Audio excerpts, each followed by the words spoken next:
welcome our guest, our leadership mentor, Mike Koscielny. And so we're so glad that Mike is able to join us and fit in a conversation with us around the work that he's doing, facilitating national insurance education programs and teaching in the University of Olivet MBA program, as well as writing. We're super excited to hear about his book that he's going to be sharing with us, some of the big ideas from the book.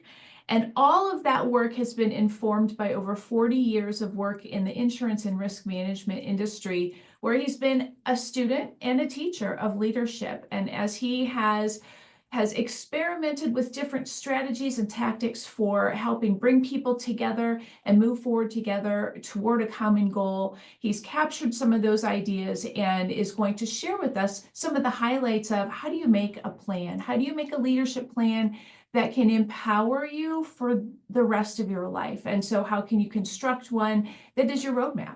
And so, Mike, thank you for being willing to share with us. We're looking forward to it. We're going to talk for about 45 minutes, and then we'll open it up for questions. But in the meantime, if you do have a question, feel free to use your hand raising button, and we will stop and take your questions. So, Mike, I'll turn it over to you. Thank you very much, Kelly. Appreciate it very much. This is a subject that is very near and dear to my heart, and one of the reasons I embarked on this journey, if you will, was that as I look at sort of the future of our industry, and industry in general, I don't just speak to insurance, but virtually all industries, I find a gap sort of in the idea or the notion of how do we train leaders. And I grew up at a time in the insurance industry where, and with a carrier that was very, very conscious about not just putting the most qualified person in the role of leader, but if they did, they made sure that that leader was able to make that jump, if you will, into a leadership role by providing training and mentorship through that.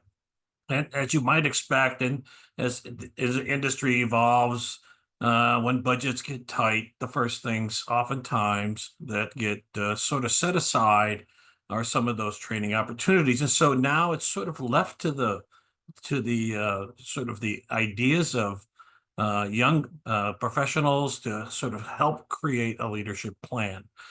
And that's what prompted me to start on this journey, trying to fill this gap. And there's a lot of information on this page.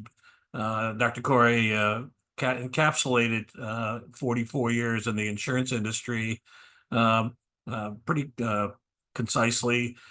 But the time I spent today is really focusing on the young people, the people that were going to be taking over this industry from us, helping them prepare for the roles that they are going to assume going forward.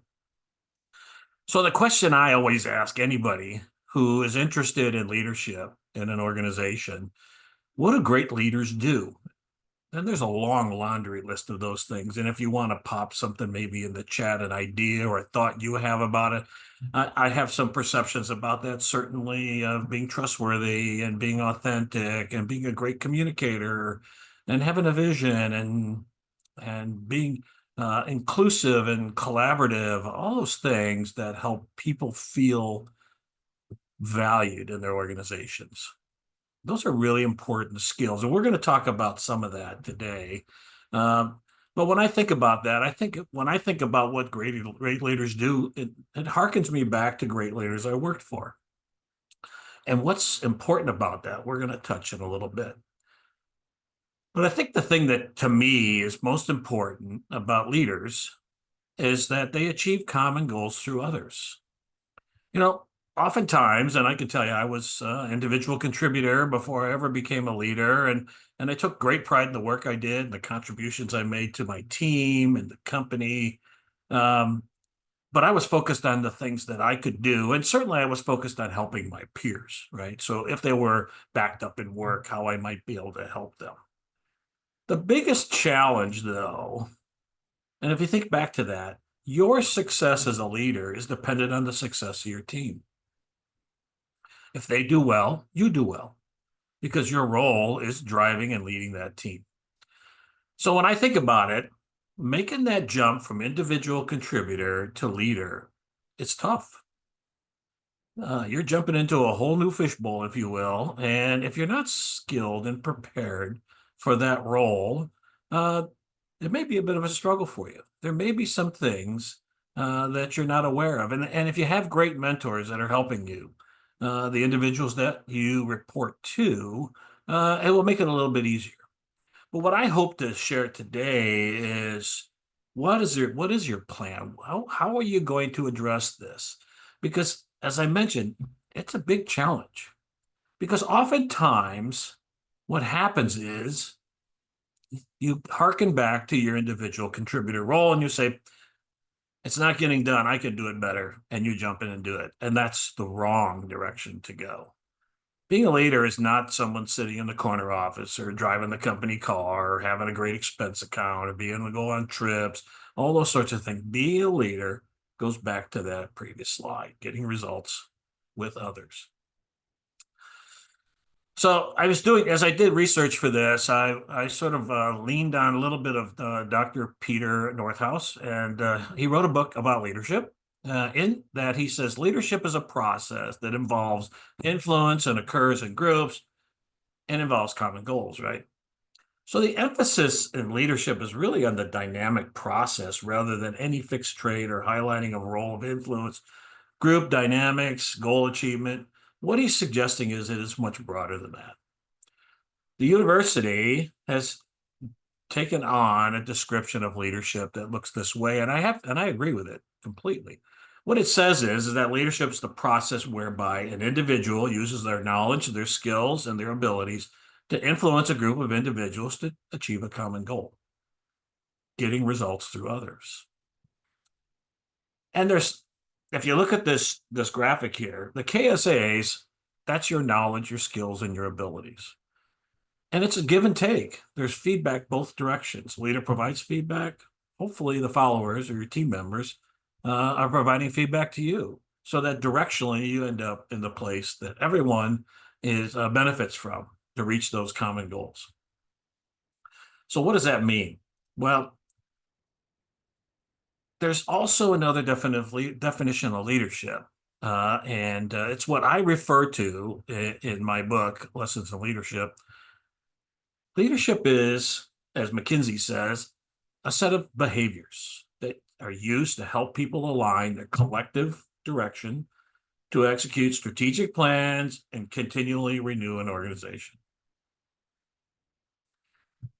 So when I think about that, I think about leadership really from the perspective, not just the process, but the person. Leadership is a state of mind.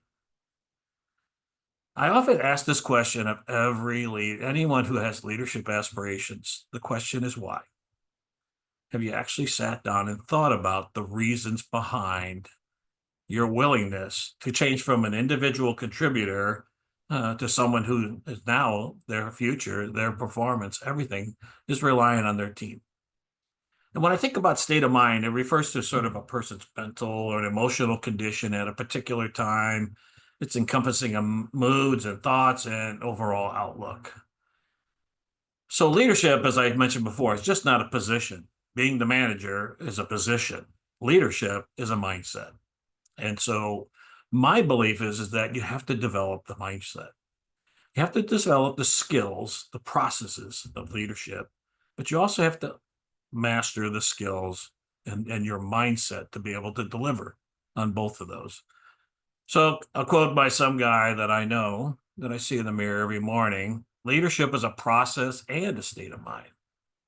Because without doing both, the end result doesn't necessarily, it's not necessarily what you had hoped it might be sometimes. So thinking about that, then I think that being a leader requires a plan.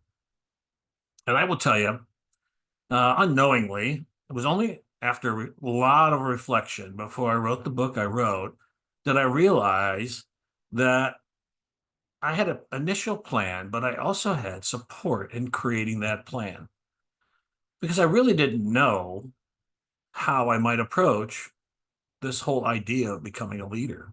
and not just being satisfied with the first level, but wanting to do more, to lead at much higher levels. And so I sat with a regional vice president that was responsible for the region that I worked in. He sensed that I had the desire to learn more, and he and I spent many hours talking about it. And he shared with me his plan. And when I looked at it, I asked if I could have a copy. And he said, well, sure, absolutely certain. He had two documents. He had his plan and all the steps in the plan. And he had what I describe as a roadmap. And in both parts of that, in that plan, both parts of this process, the learning and practicing and mastering the leadership processes and developing my mindset and his mindset about being a leader were equal as he went through that process. And so I learned much from that. So when he sat with me, the first thing he said was, what's your why? Why do you want to be a leader? And I thought a lot about it. I didn't answer the question right away. He didn't require me to. He said, I want you to think about it before we meet again. And we talked, I thought a lot about it. And I talked to my family, I talked to some of my peers to get a sense of why it was that I wanted to be a leader. And then he said, before we left that meeting, when he asked me why, he said, I want you to reflect on those who have led you. And what were those things? So I went away and did that. And when I came back, we started to formulate the plan. And I want to take you through some of those steps because I think we all need a framework. That's my opinion about a lot of things. If you want to learn how to do something in our business, or if you want to learn how to build a chair, you need to understand the process of building the chair.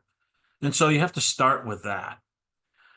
And so that was the first thing that was on the plan, was study leadership. And when I think about that, I think about sort of mastering this whole idea of what leadership is from a process perspective. And I harken back to Northhouse again, because he says that leadership is the process that can be studied and developed and applied using different theories and frameworks. So it's a learned behavior. I can learn the process of being a leader. And that's wonderful. And I've read books about it, not just Northhouse, but others as well. And when I looked at those, I thought, well, these are all wonderful things, but without including those in my plan, they were just readings. I may have taken a few snippets out of there, a few ideas along the way, but I needed to incorporate that in my plan.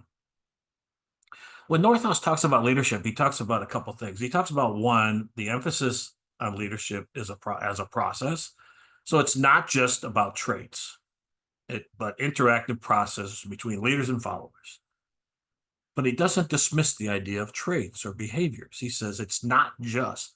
And to me, that's what validates my own quote in this presentation, is that leadership is the process and the traits necessary, the state of mind.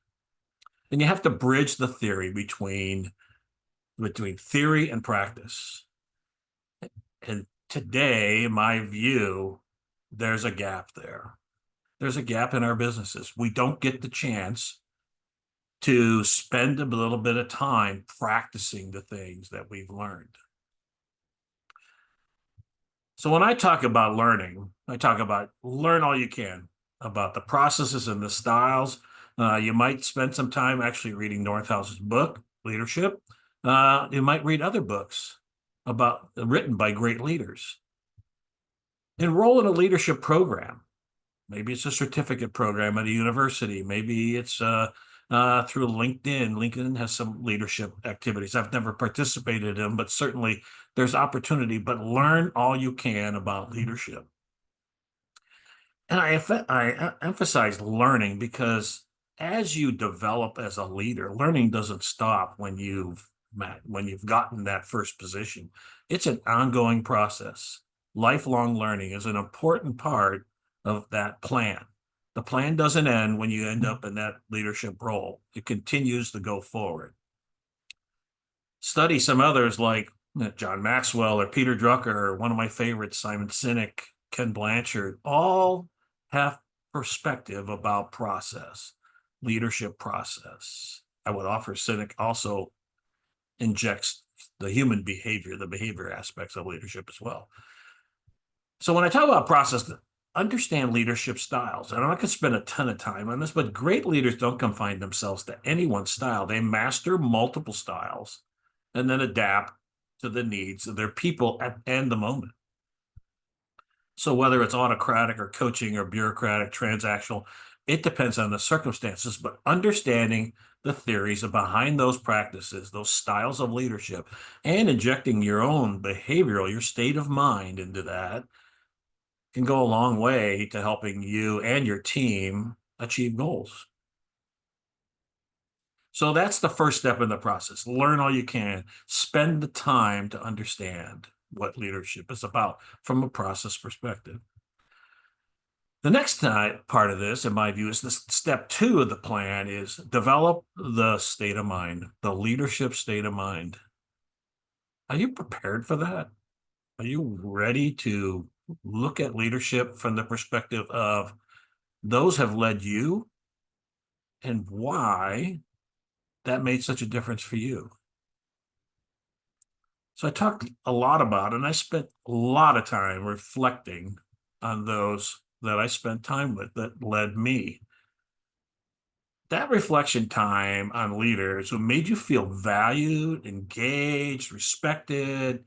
There was that one thing that made you feel special because of them. So reflect on those great leaders. I tell people, just like the individual who sat with me, his name was Randy, when he said reflect on it, I made lists of great leaders that I work for, ones that I would convince that because of them, I performed the best I possibly could, and our team did as well. And I thought long and hard about what was the attribute, what was the habit, what was the behavior that they used to help me feel that way.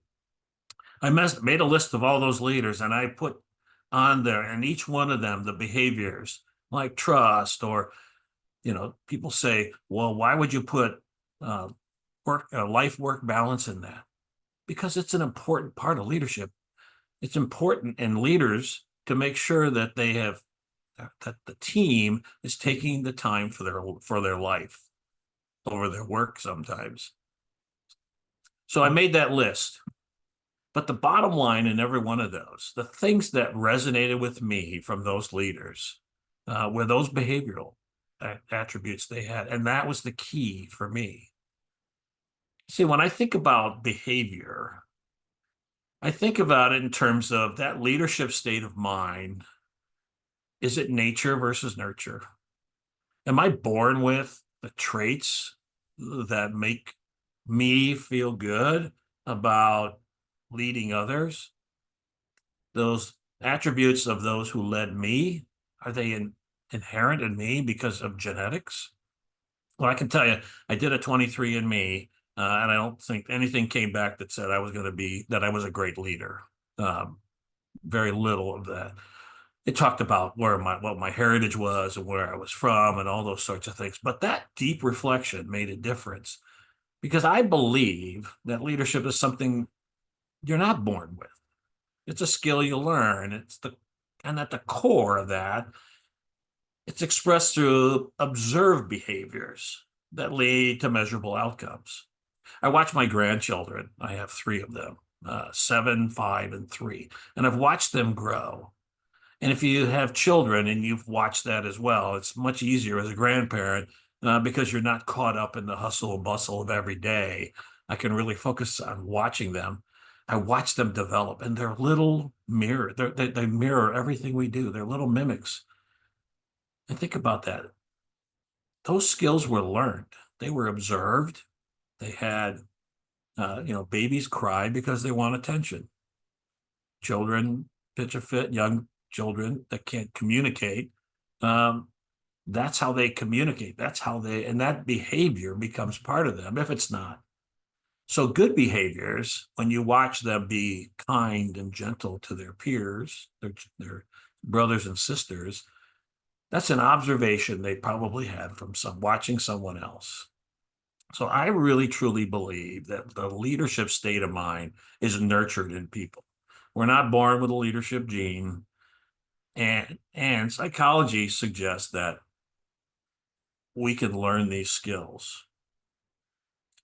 As I went through that process, now that I recognized that leadership, the state of mind aspect of being a good leader was a process, was an observation process. And I thought about those leaders that had an impact on me and the behavioral skills that they had. I started to put together what I would call this leadership hierarchy, if you will. These are the behavioral skills that were important to me.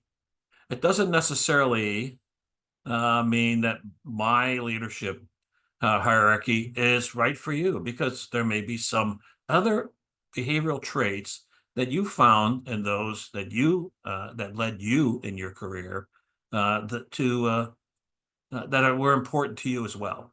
So this is not a be all end all list.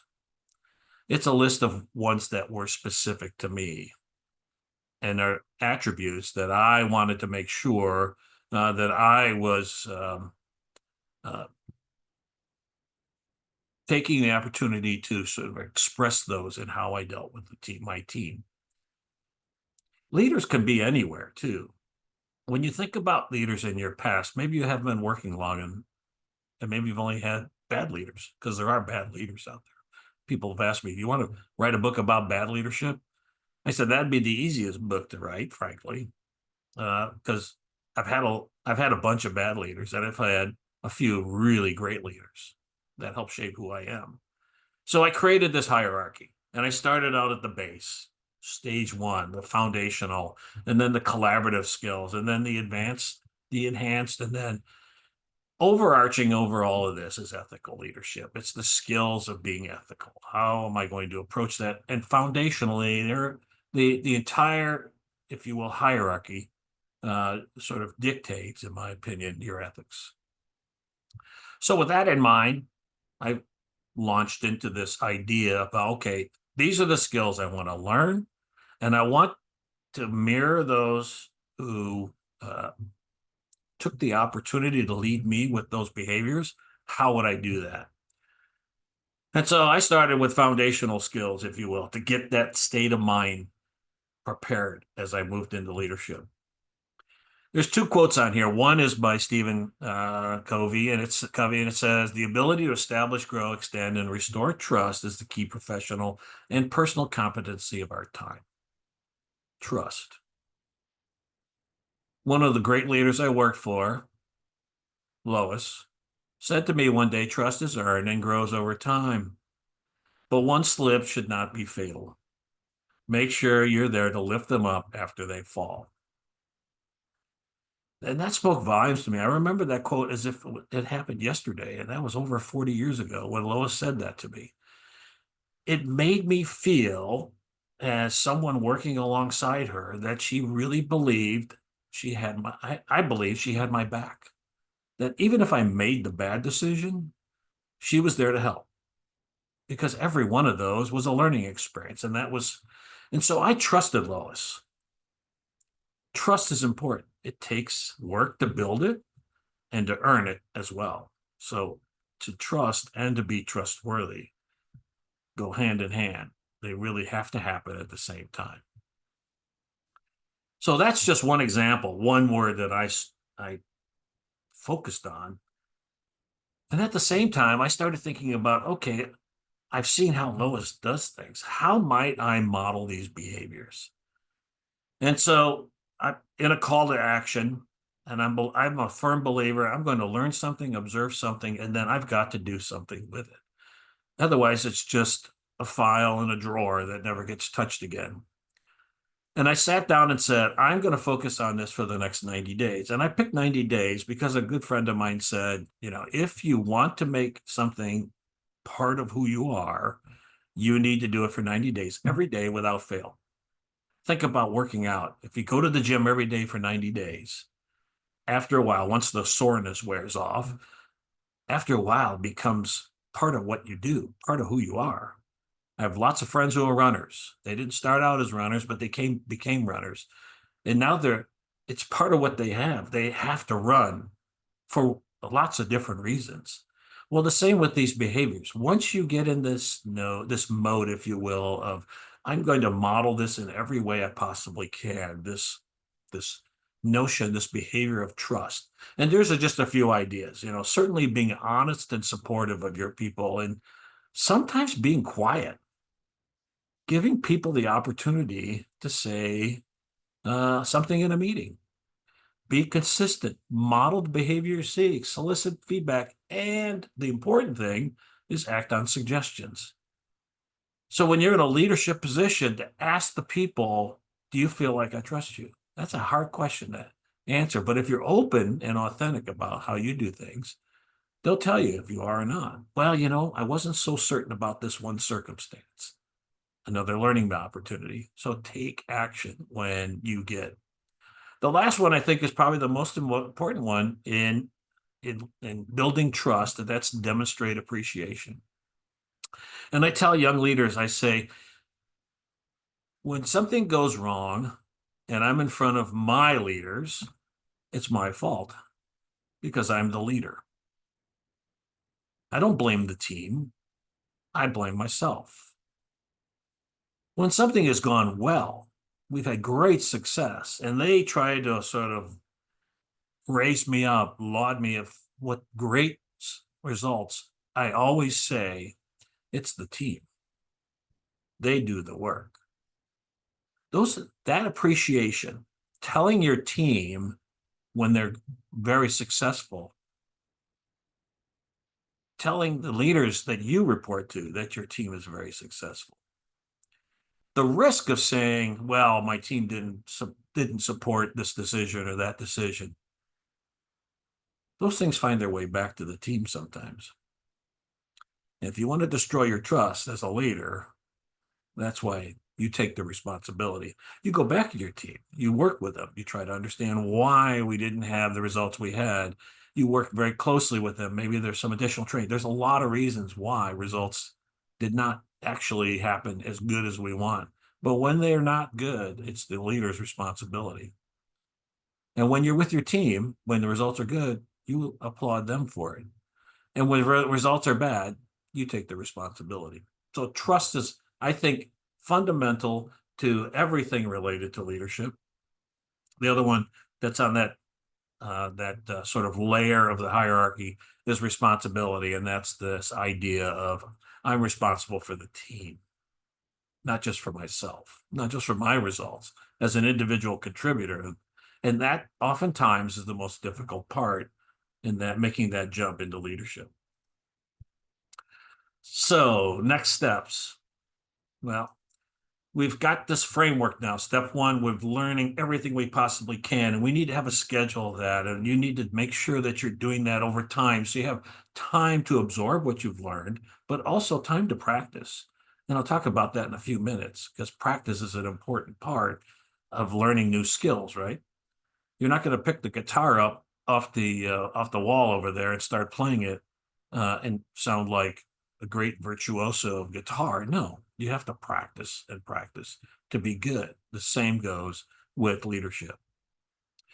So in that process, one of the things that Randy said to me was, stop for a moment now. You've made this list. You know these individuals that guided you through your career, that exhibited behaviors, this state of mind about leadership that made you feel good about working alongside them. Assess those skills in yourself right now. Understand where you are. Have you built those skills necessary to be trustworthy? Do you understand some of the other layers of the hierarchy that you've created? So focus on those. One thing I always say is don't try and boil the ocean. You can't do everything all at once. So it might take a little bit of time. If you figure 90 days, over the course of that, I think there's 14 leadership skills on my hierarchy. It took a little bit of time to build that out. But I felt pretty confident at the end of that those skills were becoming part of who I am as a leader. I felt really good about it. But it's a process I keep going back to. I have those same notes and I refer back to them, my plan and my roadmap, to make sure that I'm not drifting away from being trusted or trustworthy, or trusting my team.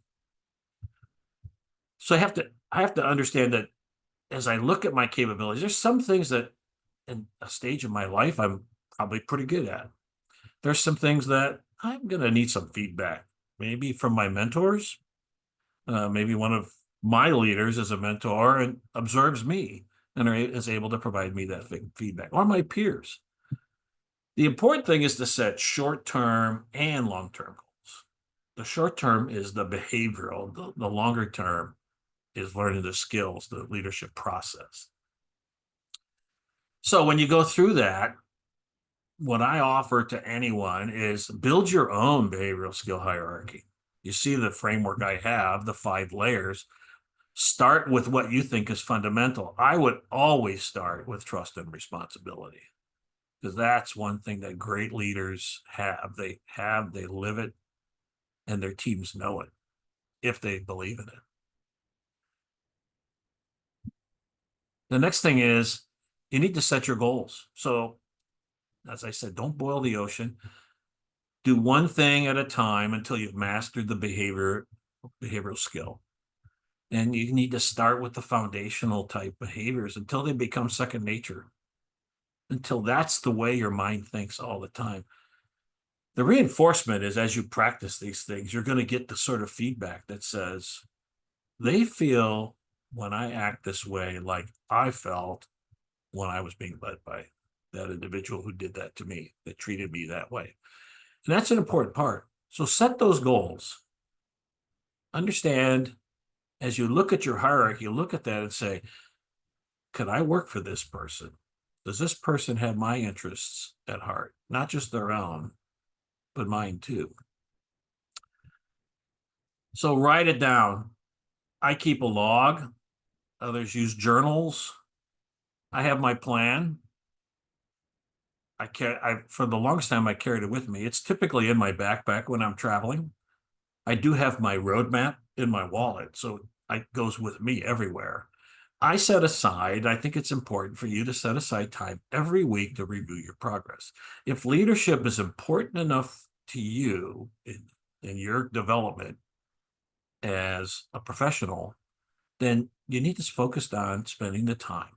It's just an hour. Look at the plan. What have you done? What's next on the list, if you will, as you go through your leadership plan? Balancing the process, learning the processes of leadership and the behaviors at the same. And the last thing I did was I picked an accountability partner. I picked someone I trusted very much, who was I we worked well together. We had similar goals, and we fed off each other. I got great feedback. And that person would say, did you spend time this week? And if you're trustworthy, you're not going to lie. But I would say yes or no. And we kept each other on target, on pace, if you will. It could be your supervisor. It could be your spouse. It doesn't matter but have someone who's questioning you. Because in the course of our lives, things happen, right? Today's turmoil may be solved by something, but next week there may be another that's stealing our attention away from the important parts that are most important to us, and that is our continued development as leaders. You need to find opportunities to practice. So I've got a plan, I've written it down, I've got accountabilities, I've done the deep reflection, I know the things I'm focusing on. But when I get to that point where I've got some of these skills and I want to practice them, how do I do it? Where do I practice the the new skills, the new processes, or the new behaviors, that state of mind? How do I practice those things? And I just listed a few here, but I believe practice makes perfect. You know, the age-old story was, how do you get to Carnegie Hall? Well, you can give them the Waze direction, but most of the responses are practice. Like, great performers don't get to Carnegie Hall just by picking up the violin one time, or the guitar, or the piano, or sing. It's rare. It takes practice to get there. And that's the same for this. You need to practice. So you need to find places to do it. So when I think about it at work, certainly volunteer to chair a committee, or maybe start an ERG at your company that's relatable to other people, or mentor a new employee. Places where you can practice not only the styles and the process, but the behaviors as well. How did they work? Ask for feedback from those individuals. How did this meeting go? Did you feel like I was listening? Did you feel like I was very trusting with everybody in the room about what we were doing? Join a professional organization and volunteer for a board, or lead a committee, or host a panel at an industry event. Opportunities for you to practice some of those skills, the process skills, the styles, and the behaviors, as you form and make those behaviors so routine that they happen without even thinking about it. I think about practice. So I played a lot of baseball, and if there if there were certain circumstances that were just so routine because we practiced and practiced and practiced, and there's a man on first and a ground ball goes through the infield, immediately I thought the ball's got to go to third, because the likelihood that from center field I'm going to be able to get the runner at second base, I want to stop the progression. That just happened. I didn't even think about it when it happened. That's what we want the behaviors and the styles and the process to be so routine that you just think of them all the time. Or you could volunteer in your community, right? You could lead a fundraiser or coach a youth group, like a baseball team. One of the great leaders in my experience that taught me the skill of inclusion was the Boy Scout leader that I had. Charlie was an amazing leader, and when I reflected on my experiences with him, I always held him in high regard for many other reasons, but one thing he did was made people feel included. Made them, as I say, make them part of the plan. So volunteering from a community perspective, or you could join a local board. Maybe it's just the park district board, or uh, they're in my community now, they're renovating the parks, and so they're looking for people to volunteer. That's a great opportunity to practice. In every one of these circumstances, and my belief is that there's no risk. When you're a volunteer in any circumstance, it's unlikely you're going to get fired. There's no performance review, and there's no salary review. So these are opportunities to learn. And typically, in my experience, in those circumstances, the people that you're on the board with, the people that ultimately you're responsible to, want you to succeed. So they're going to help wherever they can to help you as you continue to develop those skills. So I call them no risk from that perspective. But if you want to be really good, you got to practice, and you need to find places to do that. You need to create this sort of roadmap. And I mentioned, there's in my wallet, I have a piece of paper. It's a yellow legal pad. It's been folded so many times that I had to tape it together, and I made a copy of it. But I've still used it to this day. It has my targets along the way, and the path was not a straight line. It's sort of like when I think about relative to as we were developing these skills, is that it's if you're a proponent of ways, whenever you make a wrong turn or you take a turn on purpose, what does Waze tell you? Or any GPS? Recalculating. That's what you need to do. Maybe the path was in your mind was straight line, but maybe there was a little bit of an opportunity to go to the left or the right and do something a little different. Remember that those opportunities maybe, and if you're blessed that they're a straight line, great. But every step in the process, whether it's in the straight line or a slight divergence because you're learning a new skill that you're able to use as you move in your leadership plan, is yours. You own the knowledge you have, and you take it with you wherever you go. And those are skills, again, that help continue to develop you as the leader that you want to be. So just a basic plan for a process for leadership success. And I believe this in this very simplistic diagram, but you practice the skills, you get feedback, I ask for feedback all the time. How did I do? What was that meeting like? Could have I done that a little bit different? I ask my team members, I ask my peers, I ask my boss, am I doing good? Is there something I can improve on? Once I get that feedback, if there's things that I need to improve, then I work on those and I go back and practice, right? And then I get feedback and then I improve.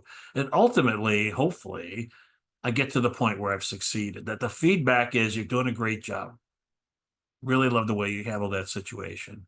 You made the team feel really good about what they have been doing for the last year, 6 months, especially when they're under pressure. Those are the successes in that plan. And so I'm a firm believer of you have to celebrate your success. And I'm not saying throw a big party and invite all your friends over. Sometimes celebrating success is just you.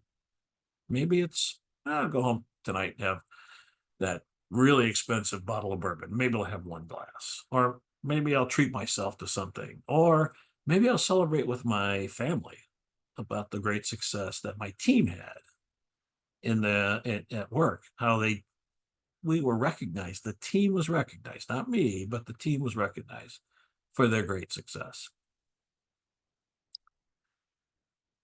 So, but this is a great quote. It says, becoming a great leader is a long term journey of continuous learning, development, requiring sustained effort, resilience. It's much like a marathon and not a sprint, right? It's really about how do I continue to develop myself? And and am I staying on my plan and making adjustments if necessary? Maybe one of those skills that you've determined that are in your hierarchy are one that you feel like you're really good at. I think I got that one. You still want to validate it. So you still want to go through part of the process just to be sure that your perception of how you are interacting with people is how they feel, because that's the important part of that. So remember, it's a long-term journey. It's not something that happens overnight, and it happens throughout your time. I always say that if you don't have a plan, you'll become part of someone else's plan. And in all honesty, from the perspective of leadership, I want to be in control of that. I want to control how I develop as a leader. I want to control what I learn about leadership. I want to control getting the feedback so I can continue to be the most effective leader that I can possibly be.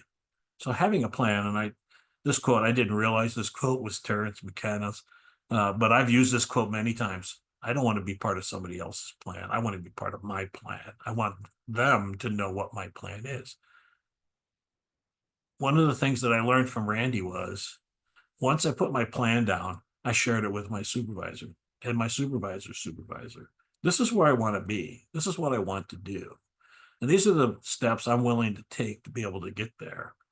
That makes a difference for people. If you want it for the right reasons, because you want to see the success of your team, and because of their success, yours, the team is number one. Their interests are the most important because they're the ones that are creating and doing the work, right? They're reaching the goals. So I don't want to be part of somebody else's plan. So what I put together was, in my mind, this is just a framework. It could be whatever you want it to be, but I think leadership is a journey. And so your leadership journey, mine looked like this. Certainly, study and master leadership processes. That's the first and foremost. I spent time reading. I have volumes of books. I'm a firm believer in the book Leadership by Dr. Northouse. Great place to start. Learn all you can about leadership and don't stop just because you're in a leadership role. You need to master the leadership styles. You need to reflect on your experience about being led. Think about everyone and don't limit yourself to your working career. My sixth grade teacher, Sister Mary Jane, taught me a really important leadership skill, and that was accountability. And I won't tell the story, but if you've ever seen or read my book, the story is pretty funny. But she taught me a really good lesson about being accountable for what I do. The next is certainly assess your leadership abilities where you are right now, because we're all at different places along that spectrum of leadership behaviors. And so as you think about those great leaders that you felt led you with a behavior that really resonated with you, and you want to focus, maybe those things are already so inherent in who you are. They are you as a person. Then you don't have to spend as much time, but you still need to validate it. Make sure that what your perception of that is exactly how others perceive you as well. You need to create your own behavioral skill hierarchy and then move up the pyramid. You need to set your leadership development plan. What am I going to do? What study am I going to do? What reflection am I going to do? What behaviors? And then what's the process behind that? How am I going to utilize what I am trying to learn? How am I going to create this plan so that I can move forward throughout this? Commit all the parts to paper, write it down, put it in the computer, whatever. I write it down because it's right there. I put it in a journal and I've used it. For me, the journal was a legal pad. I still have the legal pad with all the notes on it, and I reflect on it regularly to say, am I still that leader? When the behavior is created, unless there's some dramatic change in your life, it is who you are. You got to create your practice plan too. So I have this plan, but then how am I going to practice these things? So how am I going to get engaged in opportunities? If I'm blessed to be put into a leadership position, then it's sort of baptism by fire in some respects. And fortunately, in those circumstances, you have a feedback source, and that is your team and your the person, your leader, the department head, supervisor, whoever it might be. But create your plan, get the feedback from however you're practicing those skills. I always say stay the course. The course says drift a bit to the right or the left, it's not a bad thing, but try and get yourself back. When Waze says recalculating, it's still trying to get you to the end result. And that's the way the plan should be written. Follow that leadership success plan. Practice, feedback, improve. It's a cycle. And once the feedback is all positive, then you have success. Celebrate your successes. I put this one here for those of you who have ever read the bottle of back of a shampoo bottle or conditioner, rinse and repeat. And what I mean by that is when you get to that point, it's not the end, because it's a continuum. You need to continue to spend the time to understand where you are in that process. And ultimately, if you do that, if you're focused and committed to doing that, to be the best leader you can be.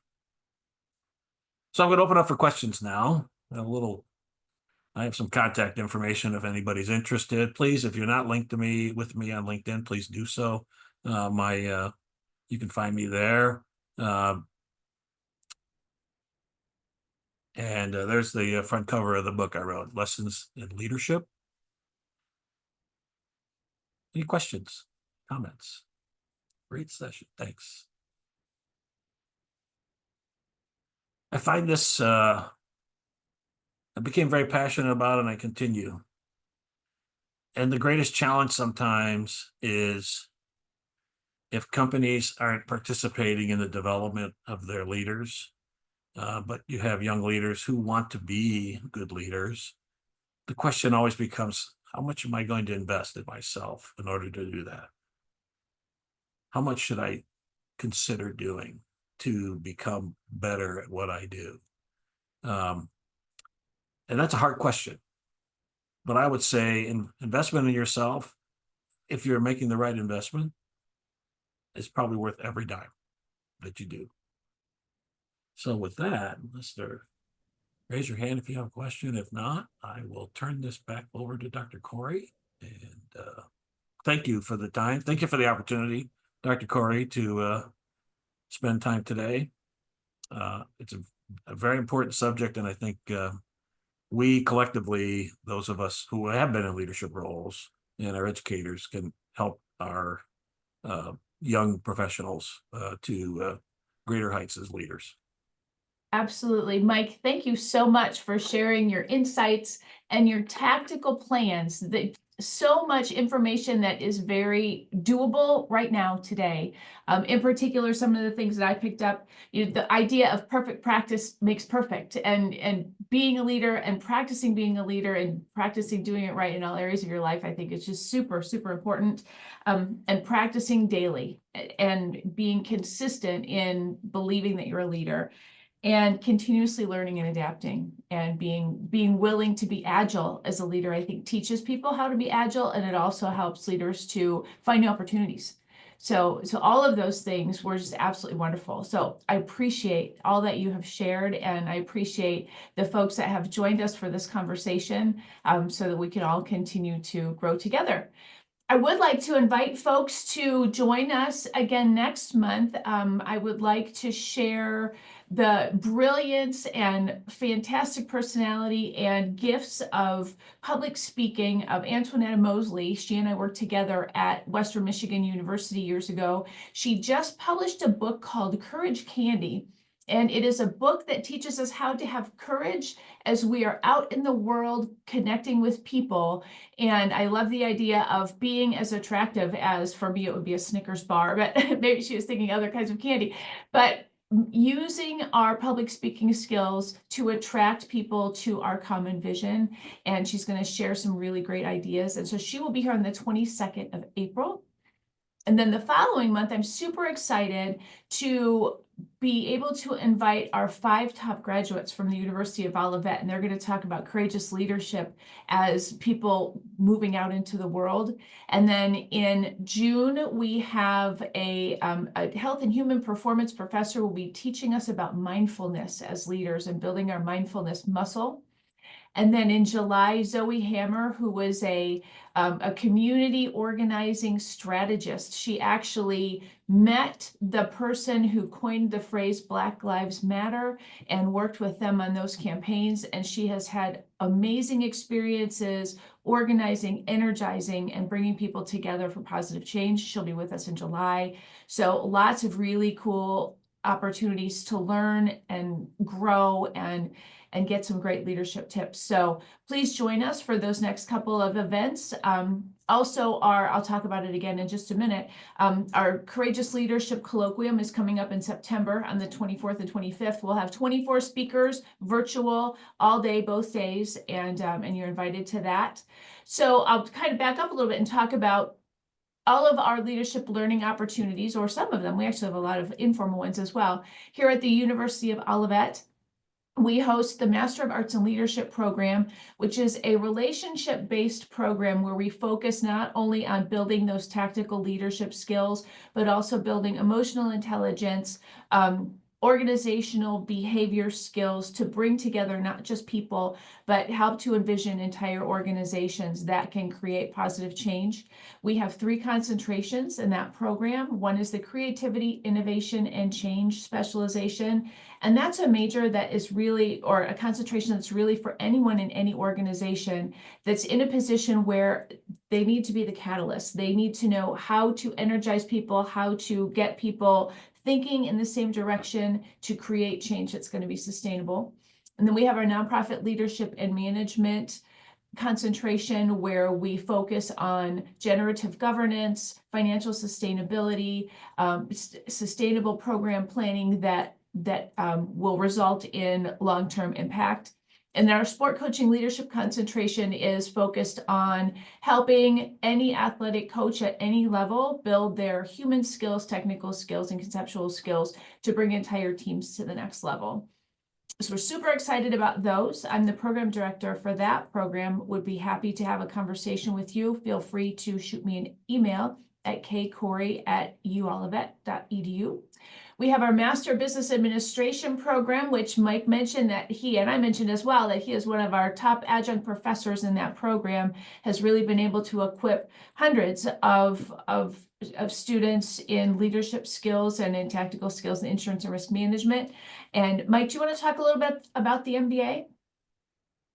Yeah, I think one of the things I tell when I talk to young people considering master's programs, I suggest to them that I think the MBA program One, the instructors are most of them are insurance practitioners, so they have real life experiences that they're able to share as they go through some of the theories that we talk about. But the one thing that MBA, I believe, teaches is strategic thinking.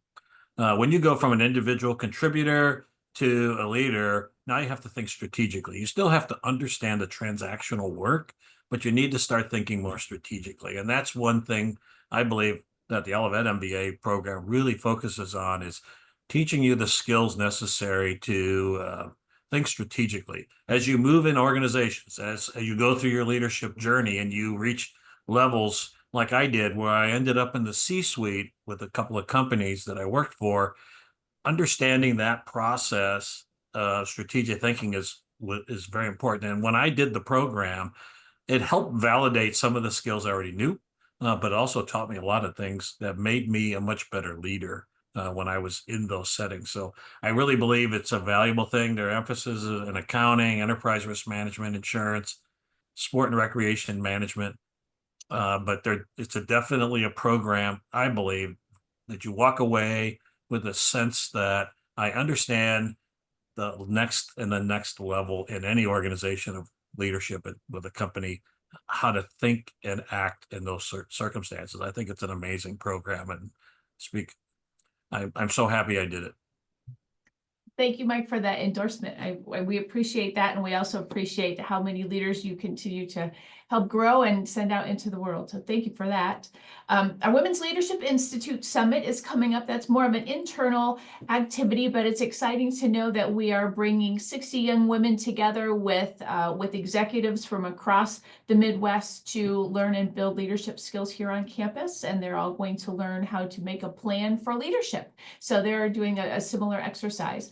And then, as I mentioned, the Courageous Leadership Colloquium, 25 different speakers from all different areas of different industries, and they will be sharing experiences in courageous leadership and specific skills that they have used to be able to be courageous in bringing people and bringing organizations to the next level.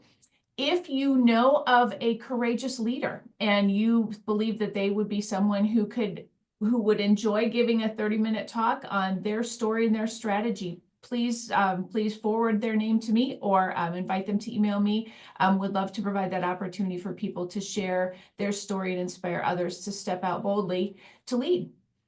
So with that, again, would like to thank you all for taking the time to join us, for wanting to learn and grow. And we hope that we will continue to provide you with opportunities that you find valuable.